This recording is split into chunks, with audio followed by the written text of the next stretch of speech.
हरे कृष्णा। हम लोग जप यज्ञ भगवान राम की महिमा का विस्तृत वर्णन नामक पुस्तक से चर्चा कर रहे हैं। हम इसके तीसरे भाग यज्ञानाम जप यज्ञोस्मि के पांचवें अध्याय रुचि कम होने के कारणों से चर्चा कर रहे हैं। पिछले कल तक जो हमने चर्चा की उससे आगे की चर्चा इस प्रकार से है। जीव के लिए साधु संग प्राप्त करना बड़ा ही दुर्लभ है। ऐसा जानकर भगवान श्री कृष्ण स्वयं ही साधु और भक्त के रूप में नदिया नवद्वीप में अवतरित हुए हैं। इसलिए हे बुद्धिमान पुरुषों, श्री गौरांग देव के चरण कमलों का ही आश्रय करो। उनसे बढ़कर साधु या गुरु कौन है? वे स्वयं कृष्ण है। तो ये श्री जगदानंद पंडित जी द्वारा प्रेम विवर्त में कहा गया है।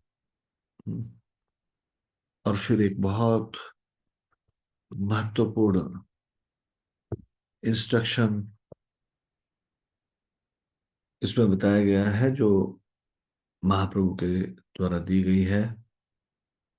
और वो है हे वैरागी भाई, जब कभी तुम दूसरों से मिलो तो उनसे ना तो ग्राम्य वार्ता बोलो और ना सुनो। तो ये निर्देश वास्तव में चैतन्य महाप्रभु ने रघुनाथ दास गोस्वामी को दिए थे। इनका वर्णन चैतन्य चरितामृत के अंत लीला के 6वें अध्याय के 236वें श्लोक में है। ग्राम्य कथा न सुनिबे, ग्राम्य वार्ता न कहिबे, भाले न खाइबे यार, भाले न परीबे। तो ग्राम्य कथा क्या है? ये ग्राम्य कथा है भौतिक बातचीत, व्यर्थ की बातचीत।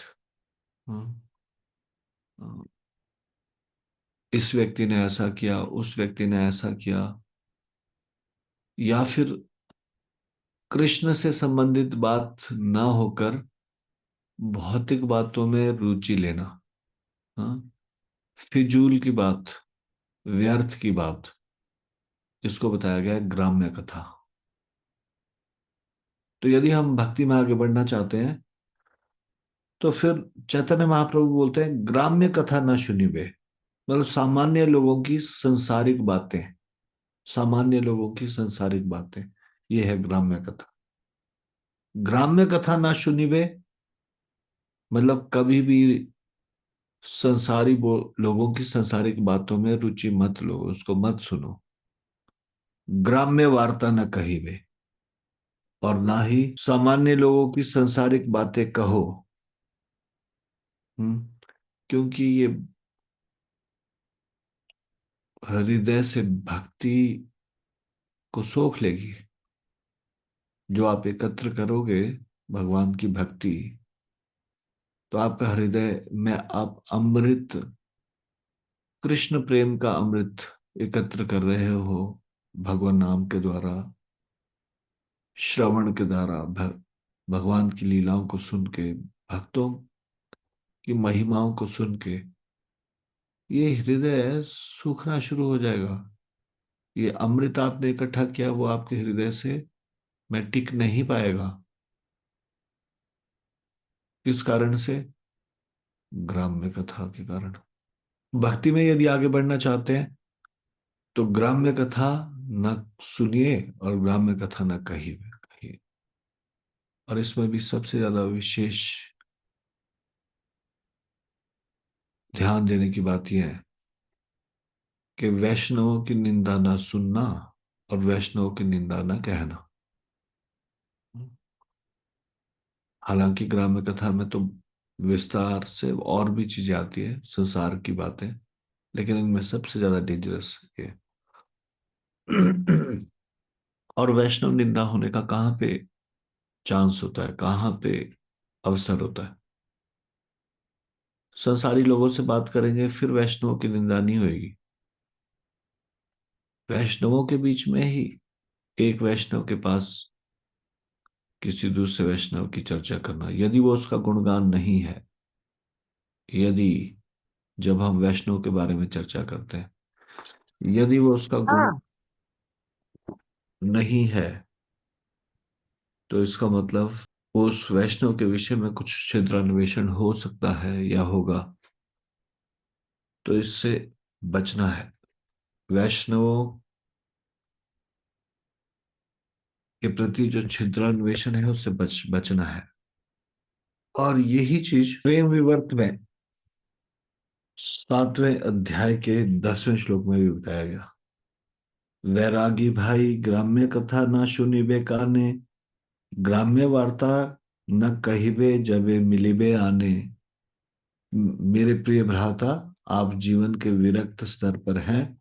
आपको न तो कानों से ग्राम्य कथा सुननी चाहिए, न आपको दूसरों से मिलने पर प्रजल्प करना चाहिए। प्रजल्प, इसको प्रजल्पा बोलते हैं। प्रजल्पा संसार की बात है। और न ही भौतिक चर्चाओं में संलग्न होना चाहिए। भाले न खाइबे और भाले न पड़ीबे। और संसारी लोगों के तरह स्वादिष्ट के पीछे नहीं भागना और जीभ के लालसा को कम करना। जिबेर लालसा जीभ इति उति धाय। जीभ की लालसा के कारण एक जीवात्मा इधर उधर भागता रहता है। तो एक जीव से स्टार्ट होता है, कंट्रोलिंग द टंग। बहुत सारे लोग अ, चतुर्मास में एकदम से जीभ को कंट्रोल करने की कोशिश करते हैं। चतुर्मास में स्वयं बनाएंगे वो खाएंगे, या फिर बाहर बाजार का नहीं लेंगे, या फिर चतुर्मास में कुछ जीव को रिस्ट्रिक्ट करेंगे। तो इस प्रकार से कर सकते हैं। भला भला न खाई बे यार, भला न पड़ी बे।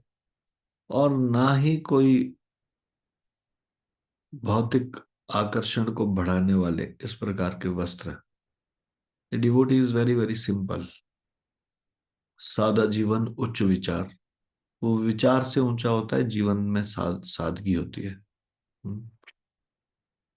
और फिर उसके बाद बोले, स्वप्ने ना कर भाई स्त्री संभाषण, गृहे स्त्री छाड़िया भाई, आसी अच्छा वन।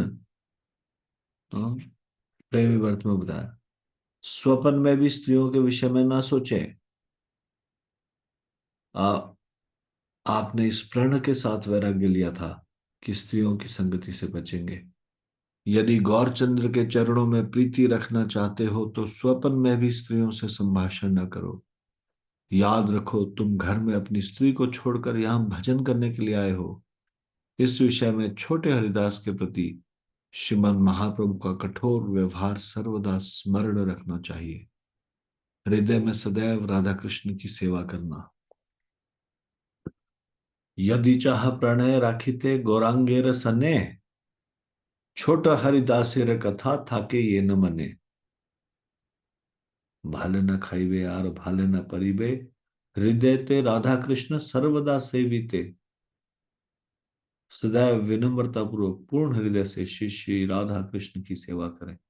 बड़ हरिदासेर न्याय कृष्ण नाम बलि बेवदने, अष्टकाल राधा कृष्ण सेविवे कुंज बने। हरिदास ठाकुर नामाचार्य की भांति भगवान कृष्ण के नामों का निरंतर जप करें और वृंदावन के कुंजों में श्री श्री राधा कृष्ण की दिन रात सेवा करें। अमानी मानद हैया कृष्ण नाम सदा लवे, ब्रजे राधा कृष्ण सेवा मान से करीबे। कभी सम्मान की आशा मत करो, किंतु अन्य को सम्मान दो। सदैव भगवान कृष्ण के पवित्र नाम का जप करो और अपने मन में वृंदावन वासी राधा और कृष्ण की सेवा करो। क्या गृहस्थ और क्या वैरागी, श्री गौरांग महाप्रभु सभी को कहते हैं, सबको सदैव हरिनाम करना चाहिए। बिना नाम किए एक क्षण भी समय नष्ट ना हो, इसका सदैव ध्यान रखना चाहिए। अनेक साधनों की कोई आवश्यकता नहीं, केवल हरिनाम करो, इसी से तुम्हारा जीवन सार्थक होगा। बद्ध जीवों पर कृपा करने के लिए ही कृष्ण नाम के रूप में अवतार लिए हैं। पुनः वे कृष्ण ही गौर और गौरधाम हुए हैं। अतः एकांत और सरल चित्त से श्री गौरांग चंद्र का भजन करो। ऐसा करने से ही कृष्णचंद्र के चरण कमलों की प्राप्ति हो सकेगी। गौर जन संग कर गौरांग बोलिया, हरे कृष्ण नाम बल नाचिया नाचिया। अचिरे पाई बे भाई नाम प्रेम धन, यहाँ विलाइते प्रभुर न दे आगमन। गौर भक्तों के संग में हा गौरांग, हा गौरांग पुकारते हुए हरे कृष्ण नाम का नृत्य करते करते कीर्तन करो। ऐसा करने से शीघ्र ही तुम कृष्ण नाम प्रेम को प्राप्त कर लोगे, जिसे श्री चैतन्य महाप्रभु जगत में वितरण करने के लिए आविर्भूत हुए हैं। इस प्रकार से ये अध्याय समाप्त होता है। छठवां अध्याय है वैष्णव प्रश्नावली। इसमें प्रश्न और उत्तर दिए गए हैं। इसको हम कल करेंगे। श्री जप यज्ञ की जय, श्री हरिनाम संकीर्तन की जय, श्री नाम प्रभु की जय, शिल प्रभुपाद की जय, निताई गौर प्रेमानंदे। हरि हरि बोल।